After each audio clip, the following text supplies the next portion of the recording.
Oke, masuk dari kerajaan kemudian sampai ke Ka'bah itu pasti ada yang tanda tanya, ini siapa nih orang? Iya, jadi bahkan saya mendengar sendiri ada ungkapan tuh, mani rois, ada kata-kata itu. Iya. Kalau bahasa kitanya, presiden dari mana ini? Rois itu Iya. jumhuriyah kan presiden. Betul. Ini presiden dari mana atau raja dari mana? Nah, saya jawab dengan bahasa Arab, lastu roisan walakin al-mutasabik di Indonesia.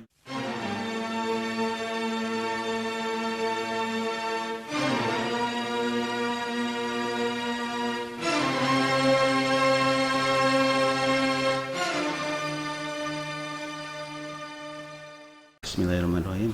Assalamualaikum warahmatullahi wabarakatuh. Waalaikumsalam warahmatullahi wabarakatuh. Alhamdulillahirabbil alamin. Allahumma shalli ala sayyidina Muhammad wa ala ali sayyidina Muhammad. Pemirsa, saya bersama narasumber untuk pertama kali tampil ya dalam channel ini insyaallah, yaitu akan membahas dalam kitab Umat Bertanya Ulama Menjawab. Ya, Umat Bertanya Ulama Menjawab ini adalah karangan dari Al-Mukarram Dr. Kiai Ahmad Dimyati Badruzzaman MA. Lengkapnya Dr. Kiai Haji Ahmad Dimyati Badruzzaman MA. Alhamdulillah beliau sudah hadir dalam rangka untuk menyampaikan masalah-masalah yang ada di buku ini atau banyak pertanyaan yang ada di buku ini. Jadi kalau masyarakat melihat buku ini terbitnya ada dua jilid ya.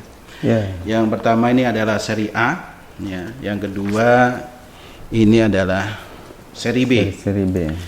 Jadi pemirsa, ini insya Allah akan kita kupas secara tuntas apa yang ada di isi buku ini semuanya. Judulnya adalah Umat Bertanya Ulama Menjawab. Pemirsa, kita kenalkan dulu narasumber kita karena ini akan kami bahas bersama narasumber langsung atau pengarang langsung, Bapak yaitu Kiai Haji Ahmad Dimyati Badruzzaman. Nah, mungkin ada sedikit prolog aja, Pak Kiai.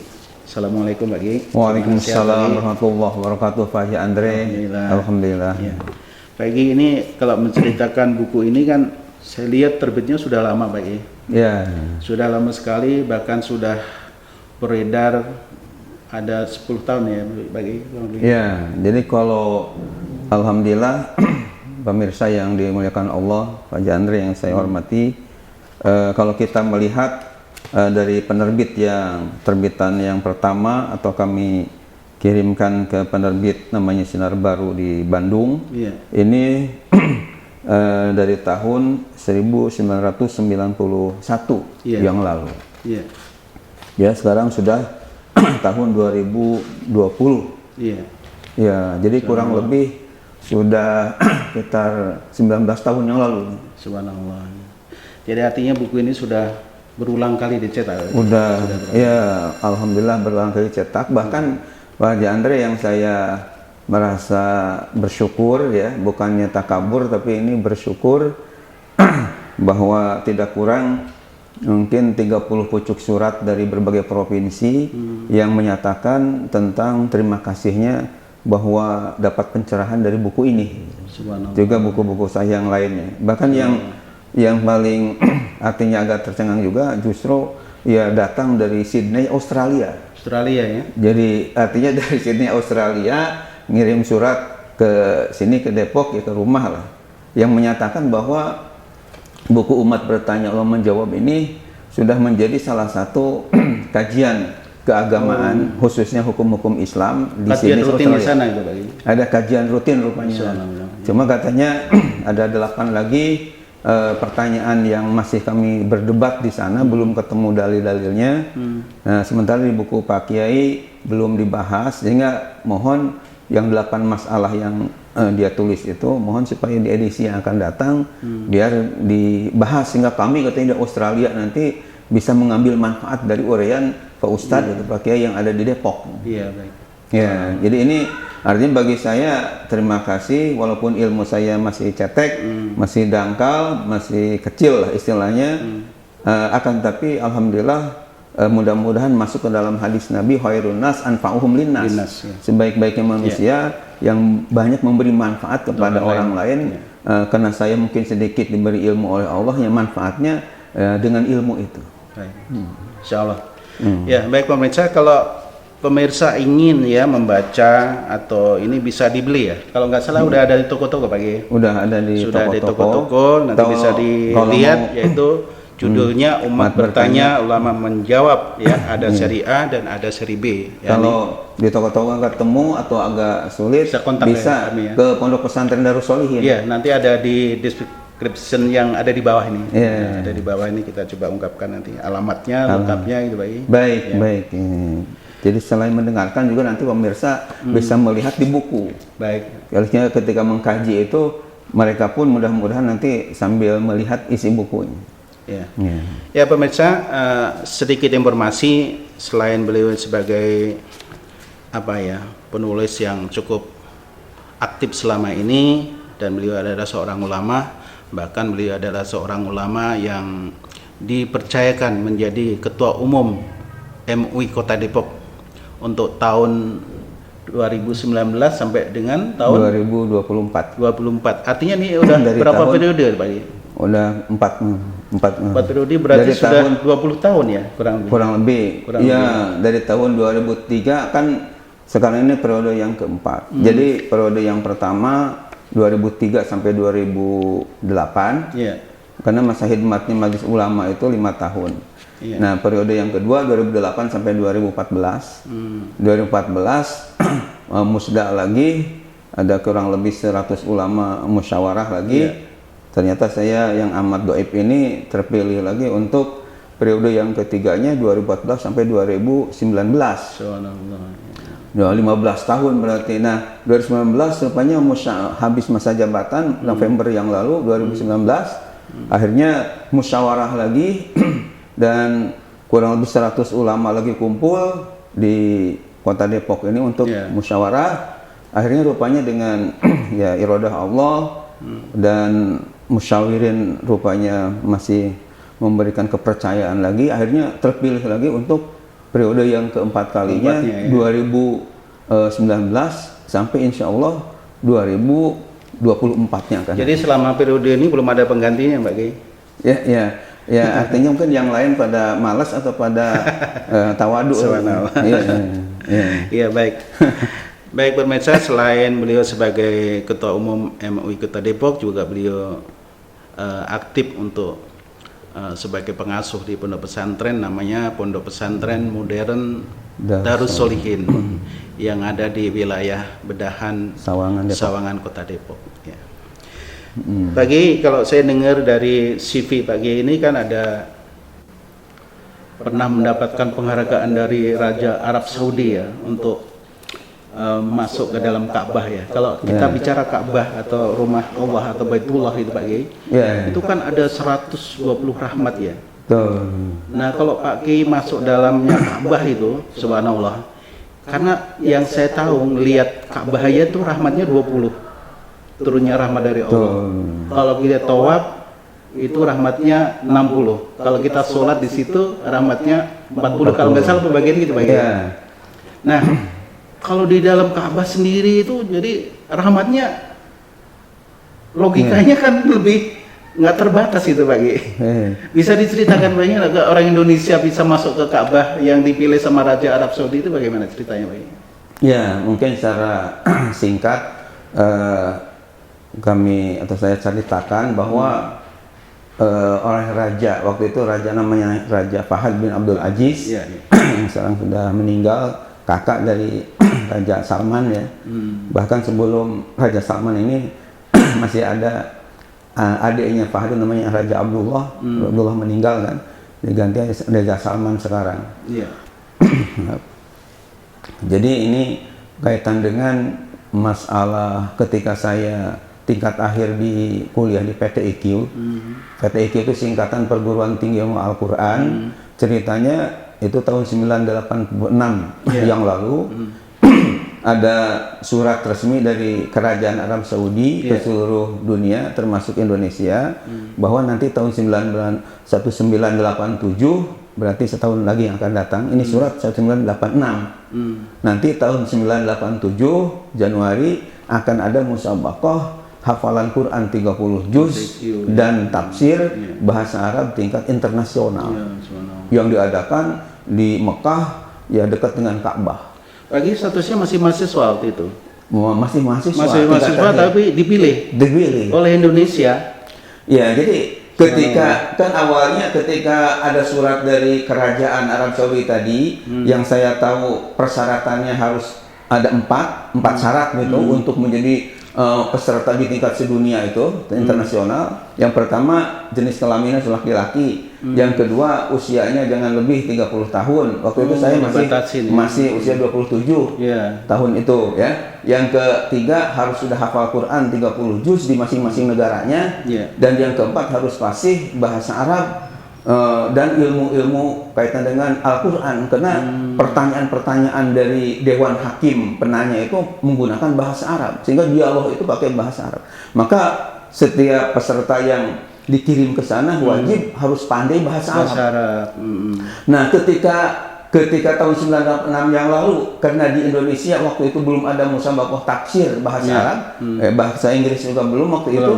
Akhirnya waktu itu Menteri Agamanya ya almarhum Haji Munawir Sajali MA itu kebingungan mencari orang yang komplit persyaratan tadi. Gitu ya sebenarnya. Iya, karena mungkin mencari ke Gontor sana yang pintar bahasa Arab, akan tapi kan nggak hafal Quran, kurang syarat. Ada ke Kudus waktu itu yang ceritanya apa hafalan Qurannya bagus-bagus, tapi kan nggak pintar, mungkin nggak sehari-hari bahasa Arab. Jadi artinya untuk mencari satu orang tadi itu akhirnya ngirim suratlah ke berbagai provinsi untuk seleksi. Jadi setiap gubernur itu mengirimkan satu orang ke Jakarta untuk diseleksi di tingkat nasional. Jadi artinya pemilihan akhirnya ketemu Pak Kiai sendiri. Ya, nah yang ditunjuk. Ketika di tingkat nasional itu, artinya di tingkat nasional di masing provinsi, karena PT IKI itu Perguruan Al-Quran Jakarta di Jakarta Selatan, jadi masih masuk ke DKI. Waktu itu gubernurnya namanya R. Suprapto, ya, yang istrinya namanya Ibu Suprapti. itu rupanya mengirim surat ke rektor PT IKI namanya Profesor Kiai Haji Bustami Abdul Ghani, minta supaya ada dari DKI ini, ya karena masuk ke DKI PT IKI-nya, supaya satu orang dipilih atas nama DKI. Nah, karena kan mencari, kalau ke IIKI adalah Institut Ilmu Al-Quran di Ciputat sana, cuman kan perempuan, nggak bisa, jenis kelaminnya harus laki-laki. Nah, akhirnya dari PT IKI lah dipilih. Jadi antar provinsi tadi, akhirnya diseleksi, Pak Kiai mewakili DKI. Mewakili DKI atas tunjukan dari PT IKI. Karena saya tingkat terakhir. Kebetulan waktu itu saya aktif di lembaga bahasa Arab bahasa Inggris. Ditambah lagi sudah dinyatakan hafal Al-Quran 30 juz tahun 1986 itu. Ditambah lagi oleh PT IKI sendiri diberi kepercayaan ngajar di 3 kampus, ngajar tafsir di 3 kampus sekaligus. Padahal masih saya status sebagai mahasiswa. Ya, di kampus PT IKI sendiri ada Masjid Darul Quran.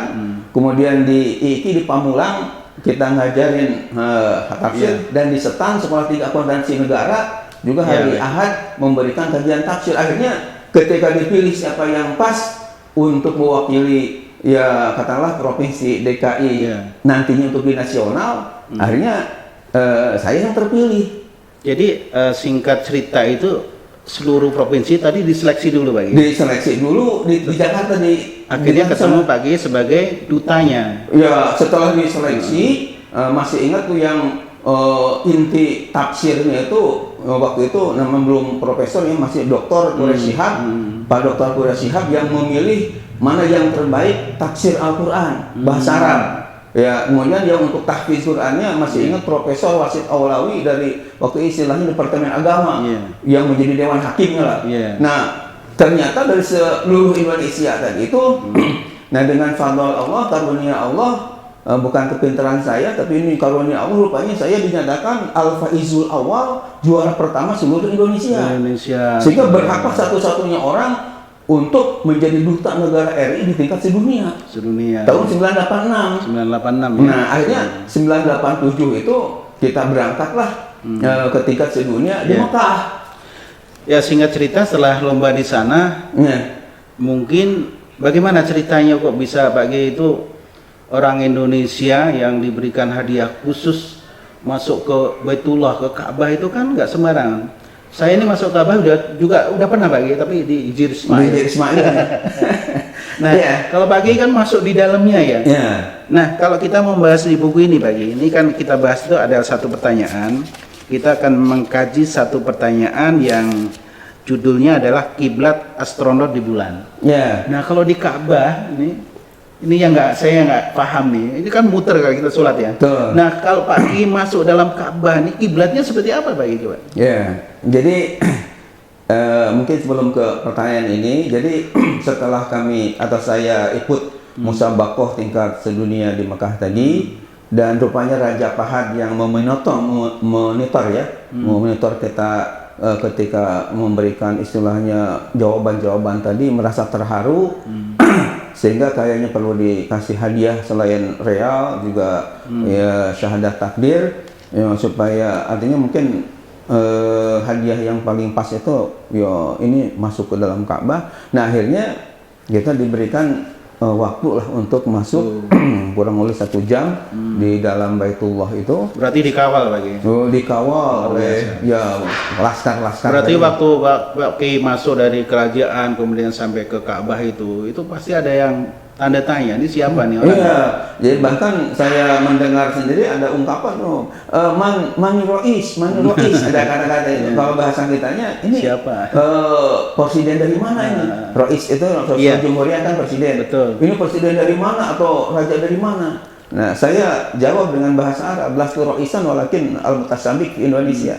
Saya bukan presiden, bukan raja, akan tapi peserta musabaqah yang berasal dari Indonesia.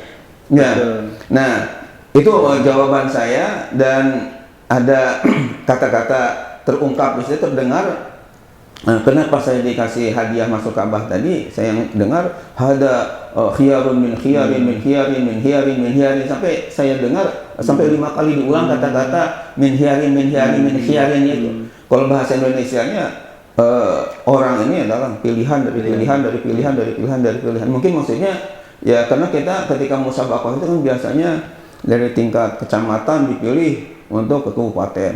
Di kecamatan bagus, kabupaten dipilih, bagus lagi ke provinsi. Provinsi juara pertama lagi terpilih untuk ke nasional. Nasional baru ke internasional. Nah, itu jadi alasannya karena ini orang pilihan-pilihan tadi, ya wajar katanya kalau diberi hadiah ya masuk ke dalam Ka'bah.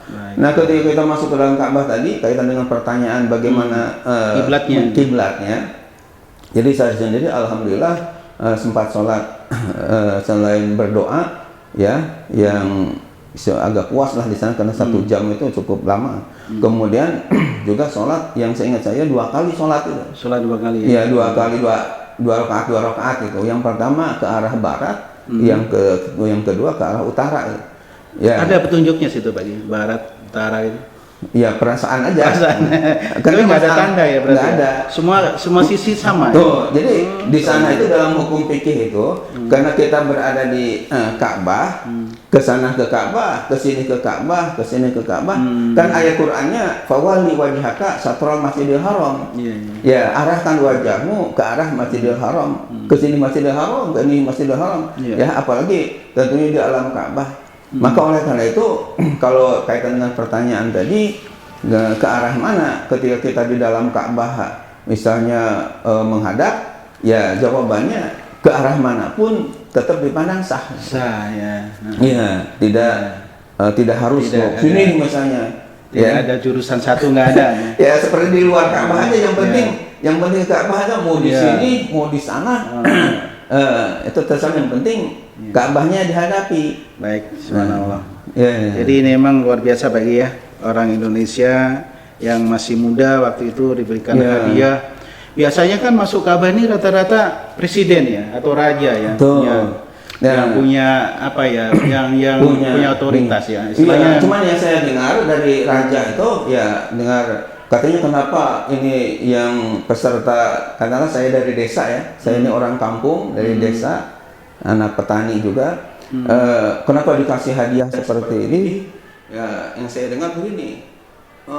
Selama ini katanya kami memberikan hadiah masuk Ka'bah itu kepada raja atau presiden gitu. Iya. Sementara ya ini menurut saya, kata raja ini yang lebih hak itu sebenarnya ini peserta ini. Kenapa? Karena masalahnya raja dan presiden itu kan masih diragukan baca Qur'annya, penguasaan Al-Qur'annya, hafal Qur'annya. Kata presiden, kata raja. Raja itu, kalau ini dari kecil belajar Al-Qur'an sampai yaitu tadi dari kecamatan, kabupaten, provinsi, nasional sampai ke internasional, tanding dengan orang-orang Arab dan sebagainya, bisa hafal Quran 30 juz, maka wajarlah dikasih hadiah ini daripada raja dan presiden yang kadang-kadang untuk baca Qurannya aja masih diragukan.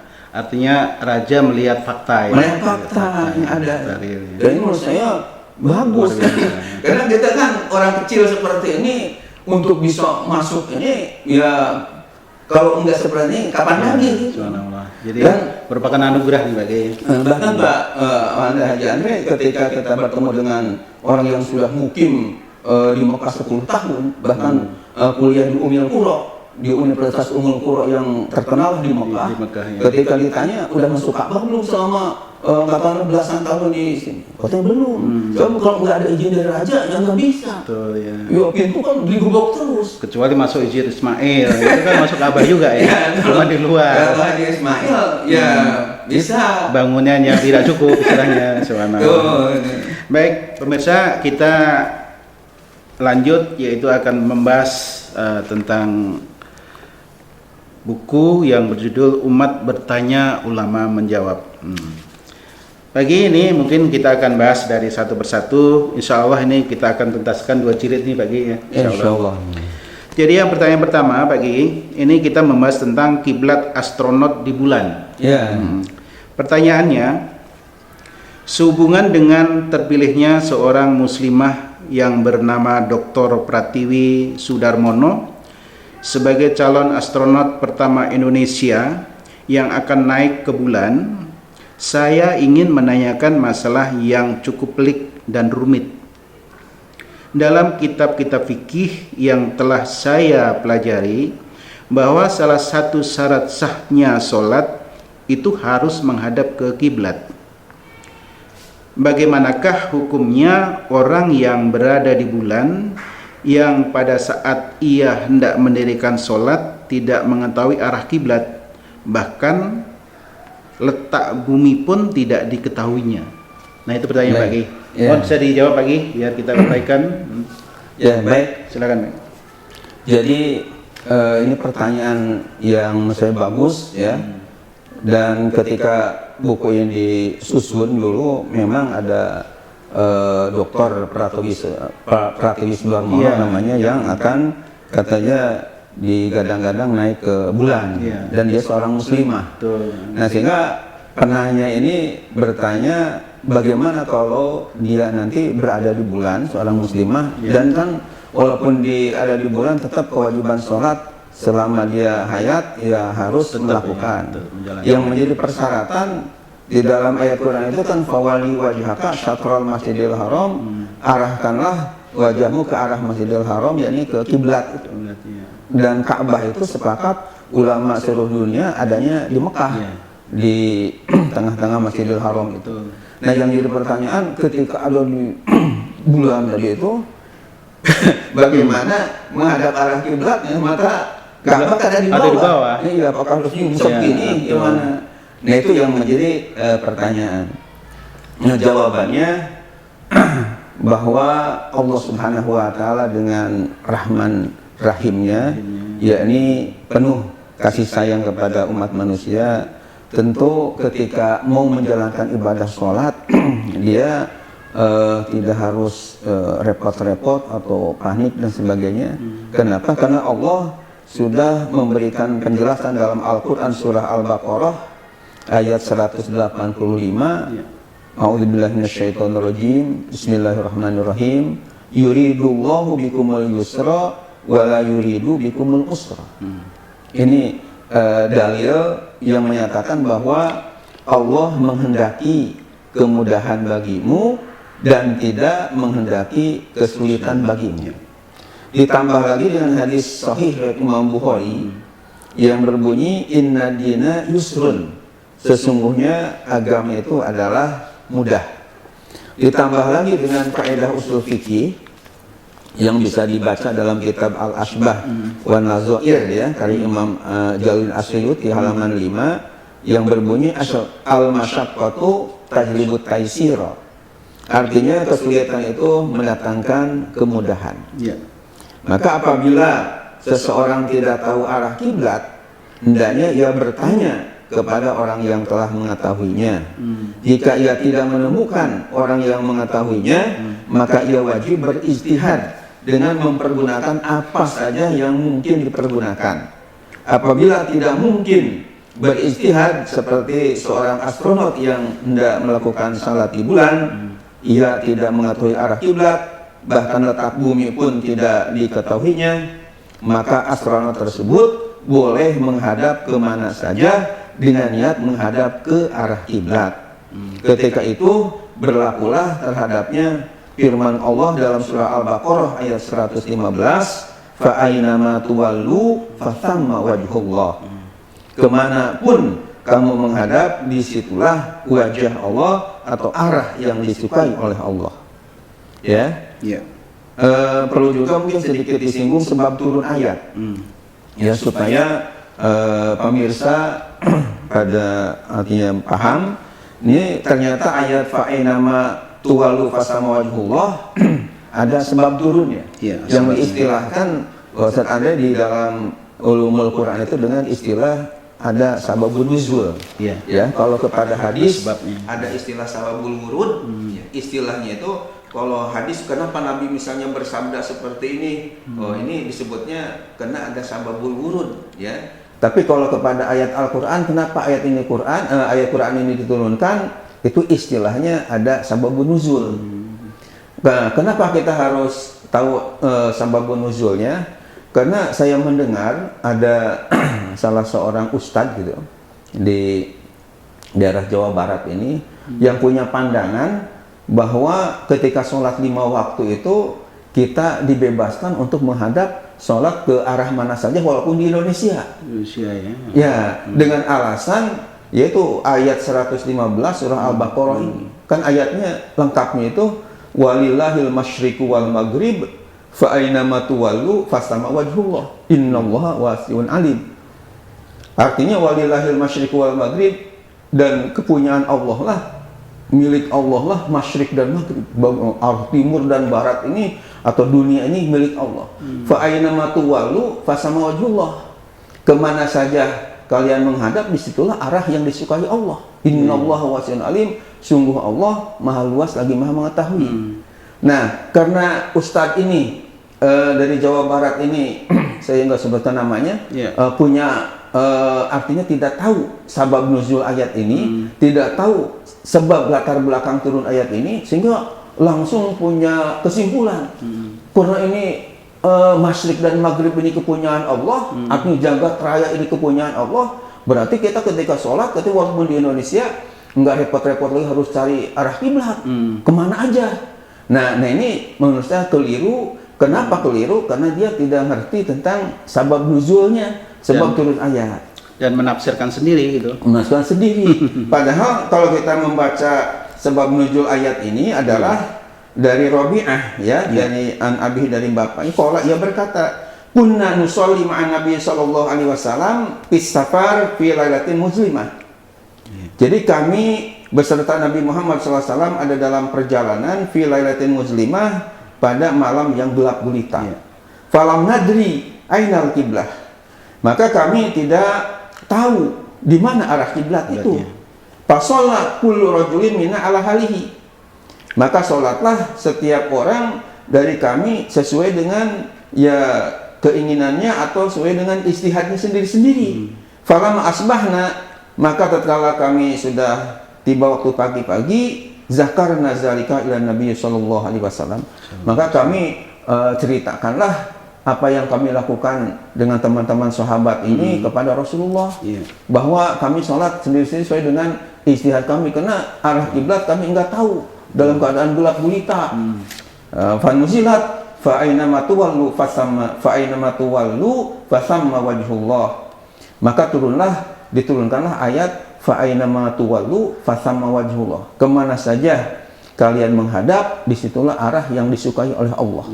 Ini ada dalam kitab Asbabun Nuzul yang dikarang oleh Imam Al-Wahidi, namanya halaman 25. Ya, kecuali waktu siang ya Pak Kiai. Kalau waktu siang udah jelas itu ya. Artinya kiblatnya di mana kan gitu ya.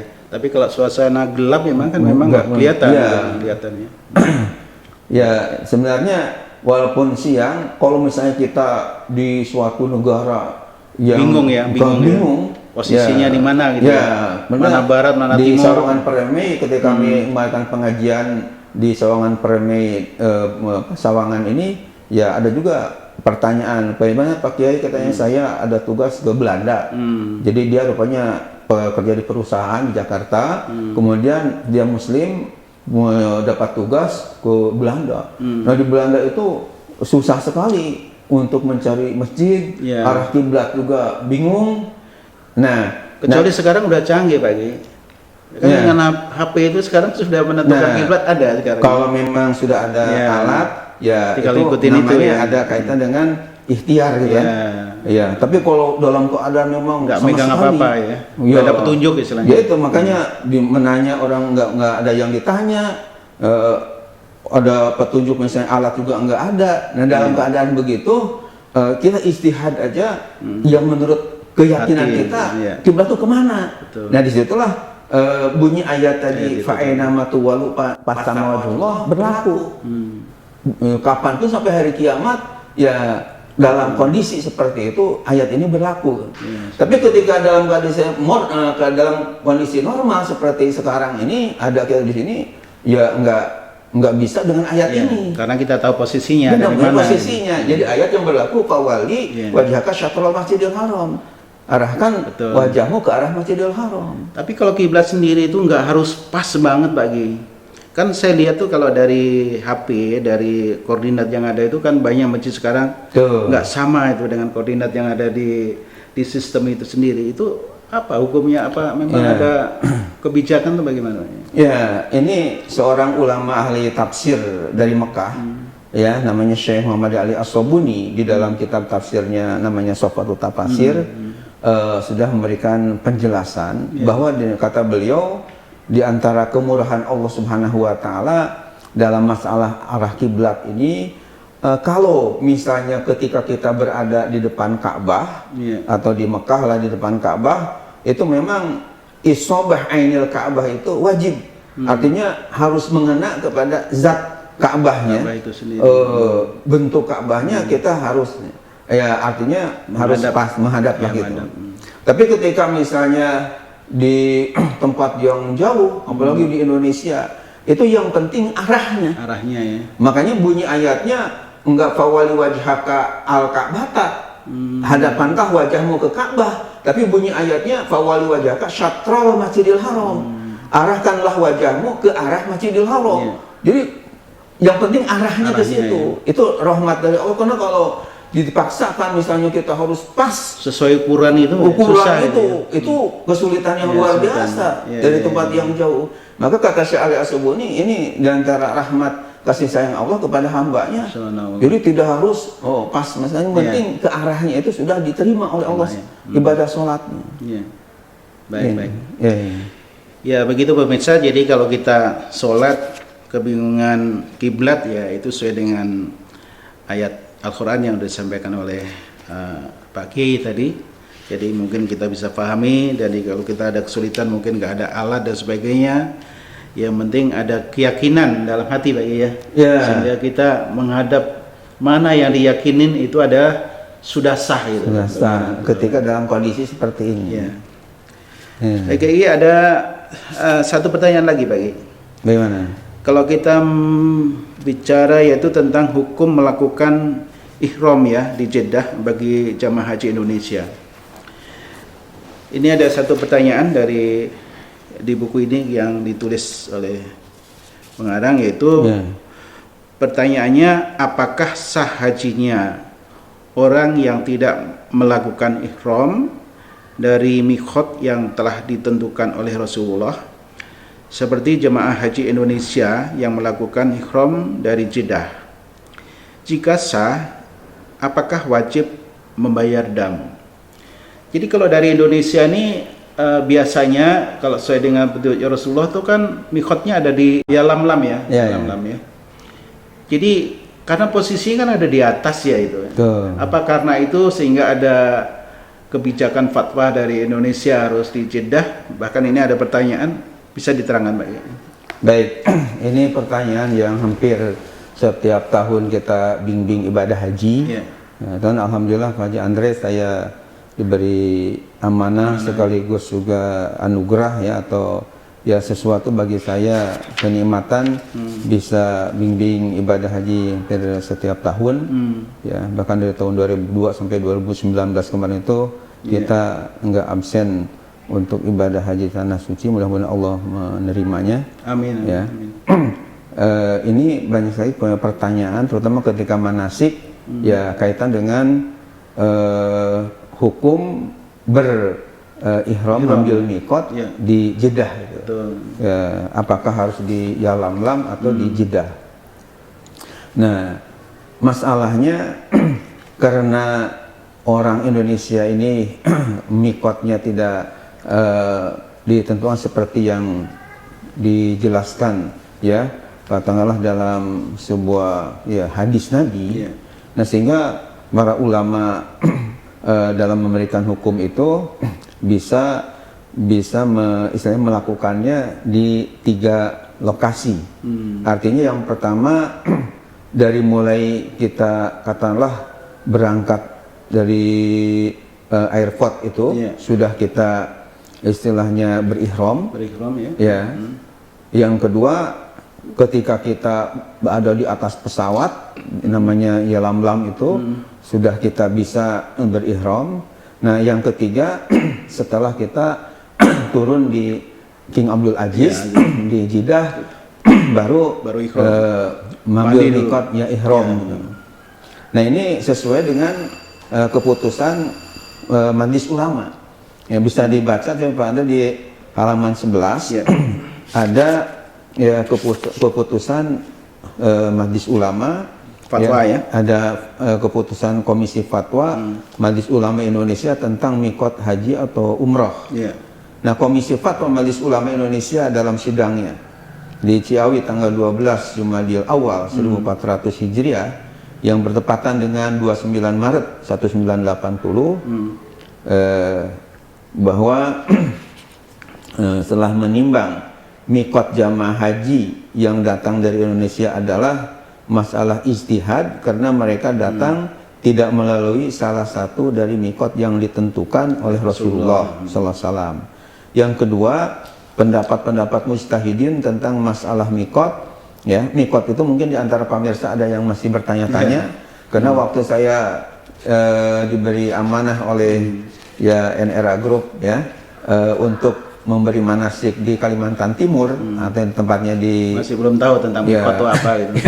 Daerah Balikpapan sana ada ibu-ibu yang nanya, yang katanya Pak Kiai itu miqat itu apa sih? Ya, karena kan ini bahasa Arab dan istilah dalam ibadah haji manasik ya.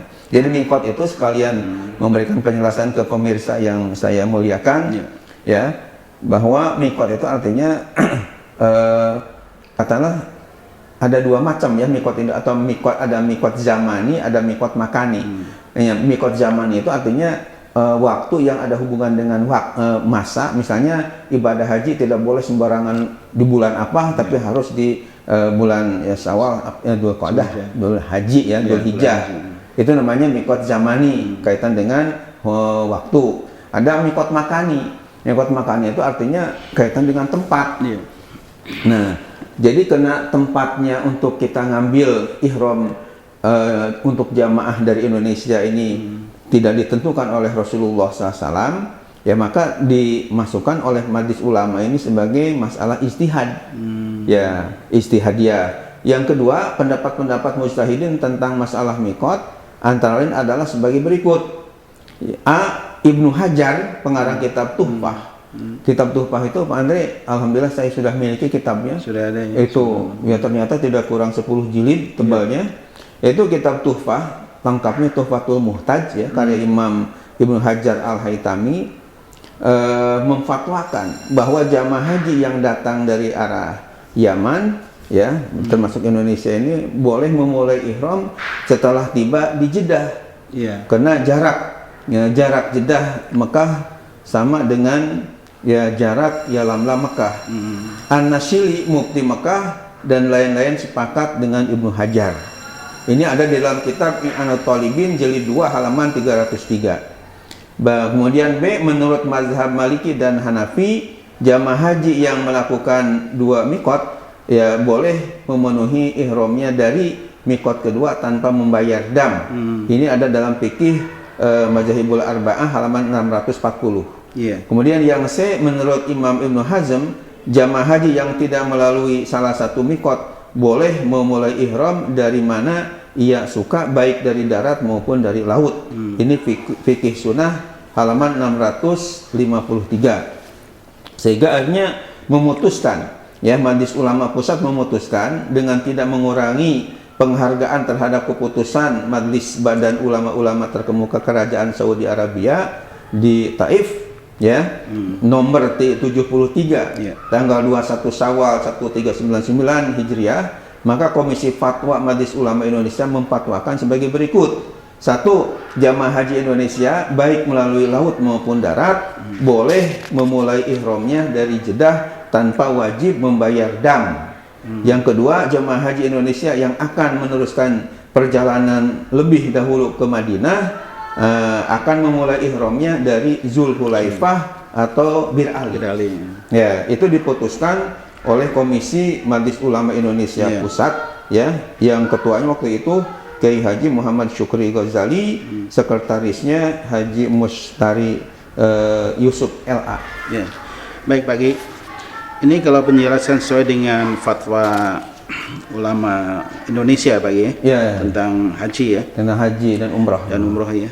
Tapi kalau ada jamaah Pak Ki, ada jamaah yang meyakinin miqat itu harus ada di pesawat, bahkan dia sudah waktu naik ke bandara itu sudah sebelum naik ke pesawat itu sudah menggunakan ihram duluan, kemudian dia niatkan di situ, bagaimana itu lebih sah atau memang sah-sah aja atau bagaimana Pak?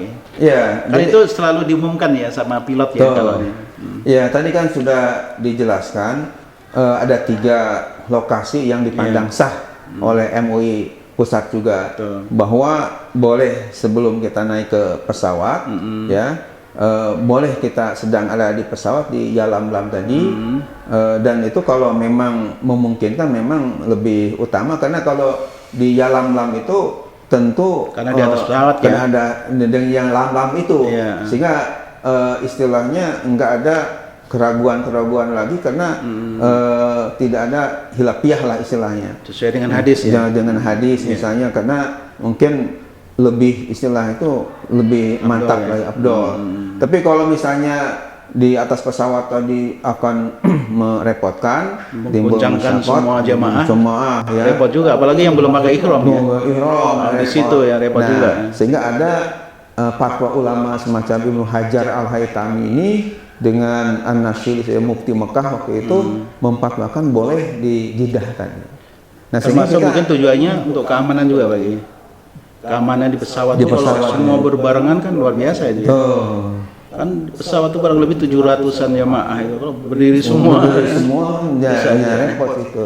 Nah, makanya menurut saya di sini harus lapang dada. Kalau memang mau di atas pesawat ya silahkan, tapi jangan sampai istilahnya provokator kepada yang lain mengatakan ini salah, ini enggak sah, akhirnya menjadi rame, jadi polemik akhirnya. Padahal fatwa ulama dari dulu sudah ada. Kita hargai. Kalau memang beda pandangan kita ya silahkan. Kalau misalnya dia hanya mau di atas pesawat ya kami juga mempersilahkan. Baik, jadi kesimpulan dari pertanyaan yang kedua ini Pak Kiai, yang mengenai hukum melakukan ihram di Jeddah itu, bagi jamaah itu kan dipertanyakan apa kalau di situ kena dam atau enggak? Artinya tidak kena dam ya. Tidak. Dan itu sah kalau menurut fatwa MUI Pusat ya. Iya, Baik. jadi sah dan tidak kena dam. Ya. Baik, begitu pemirsa. Jadi kajian kita hari ini kita sudahi dulu. Insya Allah nanti akan kita sambung lagi karena dua buku ini, Umat Bertanya, Ulama Menjawabnya, akan kita tuntaskan ya. Insya Allah kita tuntaskan. Mudah-mudahan pemirsa bisa menyimak terus sehingga lebih bisa memahami ya terkait sama pertanyaan-pertanyaan tadi dan juga pertanyaan yang lain nanti yang kadang-kadang kita kurang paham.